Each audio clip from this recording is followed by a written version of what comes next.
बिस्मिल्लाहिर्रहमानिर्रहीम। अस्सलाम वालेकुम नाज़रीन, आप यूट्यूब चैनल देख रहे हैं। मैं इमरान खान हूँ। सबसे पहले एक ब्रेकिंग न्यूज़ जो रात गए आई है। रात 27वीं की रात थी रमज़ानुल मुबारक की, और लोग इबादत कर रहे थे। एक मरतबा फिर पाकिस्तान एयरफोर्स ने अटैक किया अफ़गानिस्तान पे, और काबुल और नंगरहार पे हमले किए गए हैं। और जो पाकिस्तान की तरफ से खबर जारी की गई वो ये है कि दहशतगर्दों पे हमले किए गए हैं, और जो कुछ अस्करी मकामात और अहदाफ हैं उन्हें निशाना बनाया गया है। ये दावा पाकिस्तान की जानिब से किया गया। लेकिन अफ़गानिस्तान से कुछ तस्वीर, वीडियोज़ और इंटरव्यूज़ सामने आए हैं, और अफ़गानिस्तान की हुकूमत ने एक दावा किया है, ख़ास तौर पे अफ़गानिस्तान की वजारत इत्तलात और वजारत सेहत। उन्होंने बताया कि ये हमला एक अस्पताल पर हुआ काबुल में, और ये अस्पताल था जो लोग मनशियात के आदी होते हैं उनके इलाज के लिए उन्हें जमा करवा देते हैं अस्पतालों में, वहाँ उनका ट्रीटमेंट होता है, वहाँ उन्हें रखा जाता है। तो ये उस नौइयत का अस्पताल था, और काफ़ी बड़ा अस्पताल था। यहाँ पे 1000 से ज़ायद लोग मुबैना तौर पे बताया जा रहा है कि मौजूद थे। इस अस्पताल के ऊपर बमबारी हो गई है, और इसके नतीजे में जो डिफरेंट इतलात आ रही हैं, जो एक इन्फॉर्मेशन दी है अफ़गानिस्तान की वजारत सेहत ने, उन्होंने 200 से ज़ायद अफराद बताया, और कुछ मकामी जो सहाफ़ी हैं वो दावा कर रहे हैं कि 400 तक लोग वहाँ पे जाँ बहक हो गए अस्पताल के ऊपर जो अटैक हुआ है। अब पाकिस्तान की जो सरकार है या पाकिस्तान के जो अस्करी ज़राए हैं उनके दावे हैं कि जी ऐसा कुछ नहीं हुआ, हमने तो सिर्फ अस्करी अहदाफ को निशाना बनाया जहाँ से पाकिस्तान में दहशतगर्दी हो सकती है। जबकि अफ़गानिस्तान की गवर्नमेंट और उनकी वजारत वो ये कह रहे हैं कि अब पाकिस्तान ने जो एरियल स्ट्राइक किया है, फ़िज़ाई हमला किया है, उसके नतीजे में अस्पताल के ऊपर बम गिरे हैं और वहाँ पे लोग जाँ बहक हुए हैं। अब इसकी मज़ीद तहकीकात होंगी, आलमी इदारे इस पर बात करेंगे तो पता चलेगा कि क्या हुआ है। लेकिन बड़ा अफसोसनाक वाक़या है। ये बम किसी का भी गिरा हो, कहीं से भी आया हो, ये किसी ने भी तबाही की हो, लेकिन ये ख़ित्ते में अमन और इस्तेहकाम के लिए कोई अच्छी चीज़ नहीं है कि इतने बड़े पैमाने पे लोग जो एक बिल्डिंग के अंदर बंद है। क्योंकि आप याद रखिएगा, जहाँ पे ऐसे मरीज़ों का इलाज किया जाता है जो मनशियात के आदी हों, उन अस्पतालों को ताले लगे हुए होते हैं, वहाँ सिक्योरिटी का बड़ा कड़ा इंतज़ाम होता है, और कोशिश की जाती है कि वहाँ से बाहर ना निकल सकें ये लोग, क्योंकि ये भागने की कोशिश करते हैं दौरान इलाज। तो ऐसी जगह के ऊपर हमला किया गया जहाँ से लोग बाहर भी नहीं जा सकते थे। तो ये बड़ा खौफनाक है। अब पाकिस्तान की गवर्नमेंट तो तरदीद कर रही है, ज़राए से अभी तक तरदीद आ रही है, और जब इसकी कन्फर्मेशन आएगी चीज़ों की तो नेक्स्ट वीलॉग में हम आपको बाकी कुछ बताने के काबिल हो जाएंगे। डोनाल्ड ट्रंप ने एक बड़ी लंबी प्रेस कॉन्फ्रेंस कर दी है।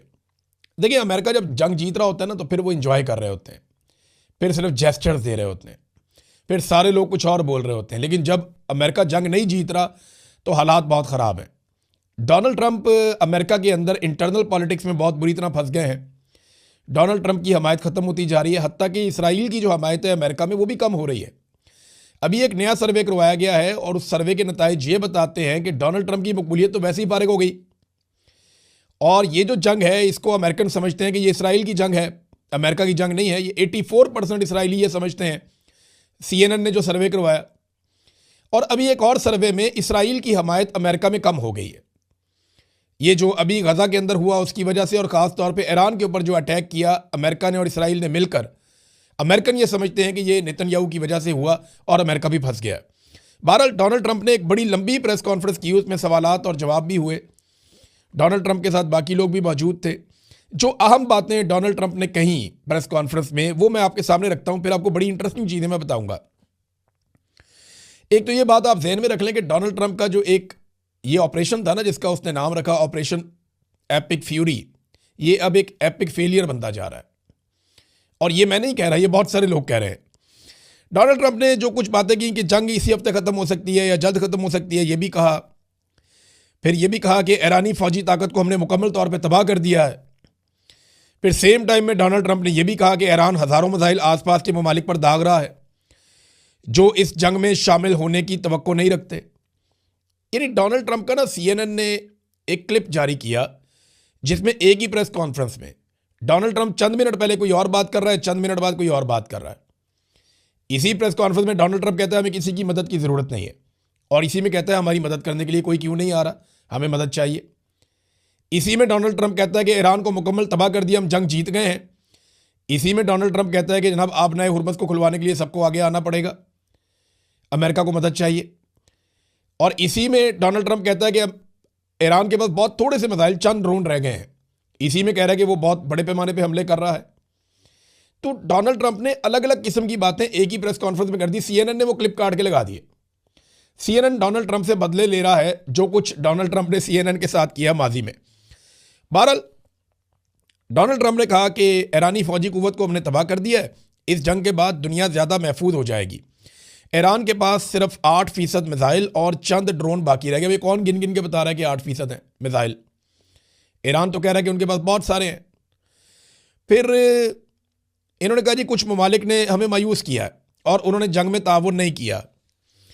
नेटो के हवाले से डोनाल्ड ट्रंप ने कहा कि हमने नेटो पर अरबों डॉलर खर्च किए हैं, मगर वो हमारे दिफा के लिए मौजूद नहीं है और आबनाए हुर्मत पे हमें मदद नहीं दी गई।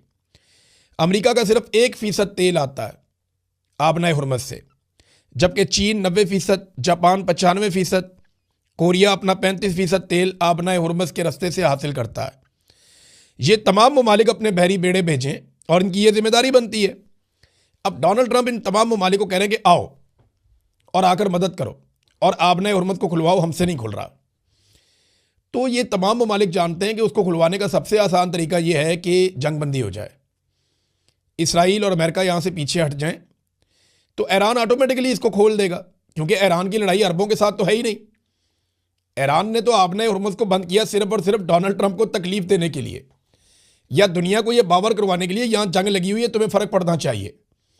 क्योंकि अगर आबनाए हुर्मत बंद नहीं होता तो अमेरिका और इसराइल चाहे 5 साल मारते रहे ईरान को, दुनिया को परवाह ही नहीं है, सबका तेल जा रहा है। लेकिन अगर वो बंद हो जाता है, वहाँ पे जहाज़ खतरे में आ जाते हैं, तो फिर दुनिया को फिक्र करने की ज़रूरत है। तो एक्चुअली ईरान ने दुनिया को झंझोड़ा है इसके ज़रिए से, और उसके साथ जो भी बात करता है ईरान के साथ, जितने भी लोगों की बात हुई है, वो यही कहते हैं हर एक को कि जनाब आप जिन्होंने हम पे हमला किया हुआ है उनको रोकें, हम तो मजबूर हैं। वो कहते हैं जी हमारी मईशत मुतासिर हो रही है, तो ईरानी कहते हैं हमारी 40 साल से मईशत मुतासिर हो रही है, 40 साल से ज़ायद हो गए हम पे पाबंदियाँ लगी हुई हैं, हम कहाँ जाएं, हमारे बारे में कौन सोचेगा। तो वो ईरान के पास जवाब है हर चीज़ का। फिर डोनाल्ड ट्रंप ने बरतानिया सबसे अहम इत्तेहादी हुआ करता था अमेरिका का।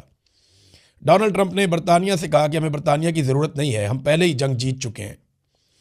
कुछ ममालिक आबनाए हुर्मत को महफूज बनाने के लिए आगे बढ़ रहे हैं, उनका नाम नहीं लिया डोनाल्ड ट्रंप ने, कौन से ममालिक आगे बढ़ रहे हैं, क्योंकि अभी तक जिन ममालिक का पता चला, चाहे वो इटली है, जर्मनी है, फ्रांस है, स्पेन है, बेल्जियम है, बरतानिया है, ऑस्ट्रेलिया है, जापान है, साउथ कोरिया है और कनाडा है।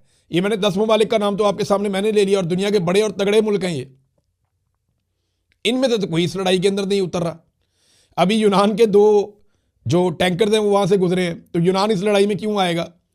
तुर्की भी इस लड़ाई में नहीं आएगा। अरब ममालिक ने बड़ी समझदारी दिखाई, उन्होंने लड़ाई से अपने आप को दूर रखा। और हाँ, मैं आपको वो खबर दे दूँ कि मैंने पिछले वीलॉग में आपसे कहा था ना कि ये दावा किया गया न्यूयॉर्क टाइम की जानिब से और इससे पहले वाशिंगटन पोस्ट की जानिब से कि डोनाल्ड ट्रंप ने जो कुछ भी ईरान के साथ किया, इसके पीछे मोहम्मद बिन सलमान डोनाल्ड ट्रंप से मुबैना तौर पे ये खबरें छापी गई कि वो कह रहे थे कि ये करो।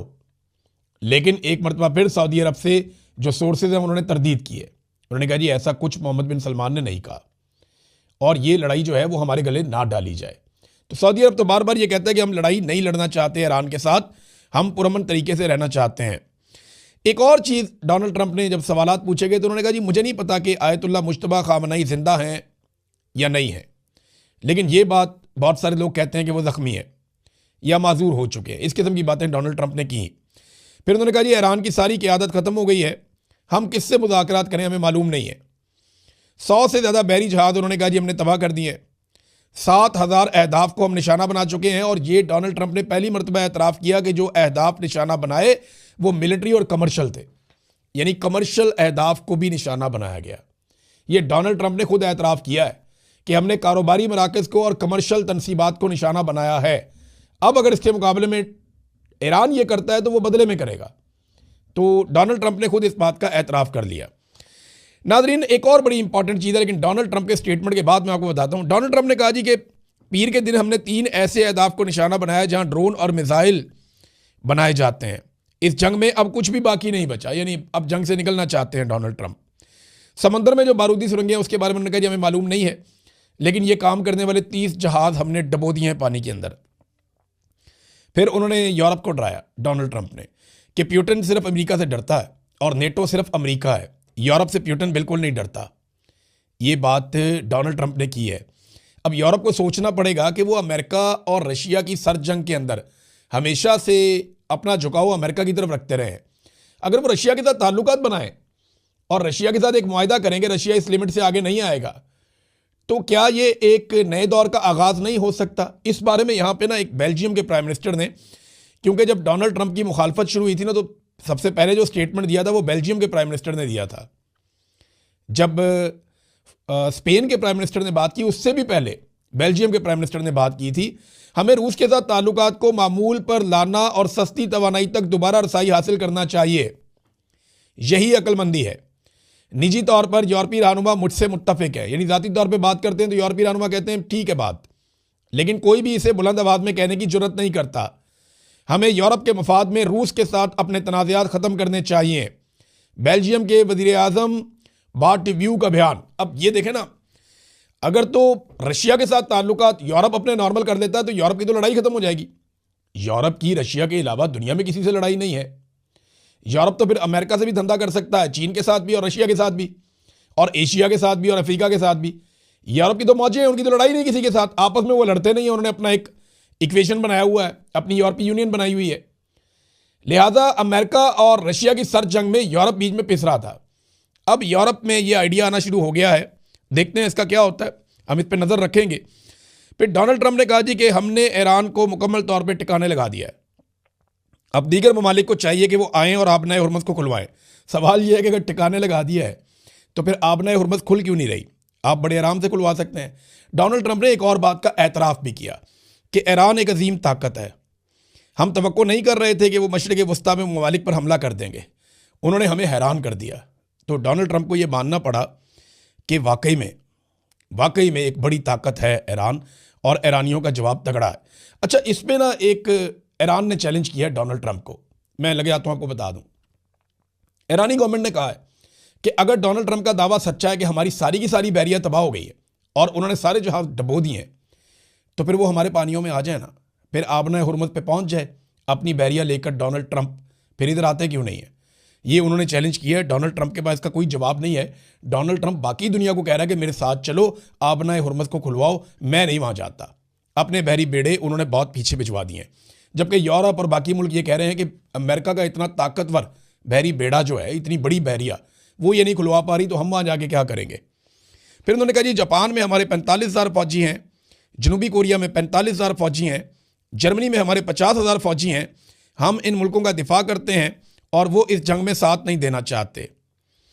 ये ममालिक जनाब अमेरिका को अरबों डॉलर देते हैं और अमेरिका के फ़ायदे के लिए बहुत काम करते हैं। जापान की अपनी कोई ऐसी फ़ौज नहीं है। जापान अमेरिका को बहुत पैसा देता है अपने तहफ़्फ़ुज़ के लिए, अपने दिफा के लिए, और बाकी ममालिक भी देते हैं।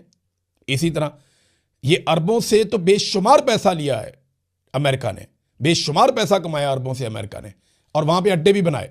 लेकिन जब अरबों के ऊपर मुश्किल वक्त आया तो वो अड्डे अरबों के काम नहीं आए।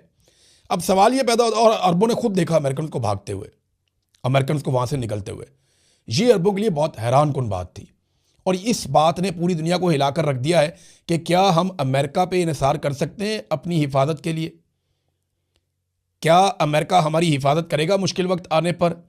यह सवाल आज पूरी दुनिया के दिमाग में है, और शायद इसीलिए ममालिक अब अपने अपने दिफा के बारे में अलग तरीके से सोच रहे हैं। दुनिया जो है वो करवट ले रही है, ये तब्दीली आएगी, आप देखिएगा 8-10 साल के अंदर बहुत सारी चीज़ें बदल जाएंगी। एक और सवाल उठाया जा रहा है पूरी दुनिया में कि जिस अमेरिका और इसराइल का ये हाल ईरान ने कर दिया है, अगर कहीं इस अमेरिका और इसराइल की लड़ाई रूस के साथ या चाइना के साथ हो गई तो इनका क्या बनेगा? ये सोच के ही जो है वो अमेरिकन को खौफ आना चाहिए कि जब ईरान के सामने इतनी बुरी तरह एक्सपोज हो गए इन हथियारों के साथ और इस वॉर स्ट्रेटजी के साथ और ऐसी लीडरशिप के साथ, तो फिर रशिया या चाइना के साथ बराह रास्त पंगा हो गया तो फिर बनेगा क्या? अब इसराइल की हालत ये हो चुकी है कि उनके इंटरसेप्टर्स तकरीबन बढ़ चुके हैं, फारग ही हो गए हैं। अब इसराइल के अंदर कोई ऐसा निज़ाम मौजूद नहीं है जो ईरानी मिज़ाइल आएँ और उनको रोके। शुरू में जो वीडियोज़ हम देखते थे उनमें से 90% मिज़ाइलों को इसराइली हवा में तबाह कर देते थे। फिर ये शरह कम करते करते 70%, 40% तक आ गई। अब हम ये देख रहे हैं कि अगर 10 मिसाइल आते हैं तो उनमें से 1 या 2 को इसराइल रोक पाता है, बाकी जाकर इसराइली इमारतों के साथ टकराते हैं। ये बड़ी खौफनाक सिचुएशन है इसराइल के अंदर, और इसी वजह से आपको नेतन्याहू कहीं पे दिखाई भी नहीं दे रहा। एक नाजरीन मुसलमानों के नाम ख़त लिखा है, और ना सिर्फ मुसलमानों के नाम बल्कि इस्लामी ममालिक के नाम एक ख़त लिखा है अली लारंजानी ने। ये ईरान की जानिब से इन्होंने 6 नकात लिखे हैं सारे मुसलमान ममालिक को। मैं एज इट इज़ आपको पढ़ के सुनाता हूँ और आप खुद ही फैसला कर सकते हैं। इन्होंने नंबर 1 पॉइंट लिखा कि ईरान पर अमेरिका और सेहूनी साजिश के तहत धोखे से हमला किया गया, वो भी मुज़ाकरात के दौरान, जिसका मकसद ईरान को तोड़ना था। इस जारहियत में इस्लामी इनकलाब के एक अजीम रहनुमा समेत बहुत से शहरी और फौजी कमांडर शहीद हुए, मगर हमलावरों को ईरानी अवाम की शदीद कौमी और इस्लामी मुज़ाहमत का सामना करना पड़ा। नंबर 2, आप जानते हैं कि सवाए चंद ममालिक के महदूद सियासी मौक़िफ़ के कोई इस्लामी रियासत ईरानी अवाम के साथ ना खड़ी हुई, फिर भी ईरानी अवाम ने अपने मजबूत इरादे से हमला करने वालों को दबा दिया है। अब वो इस घेरे से निकलने के रास्ते भी नहीं ढूंढ पा रहे।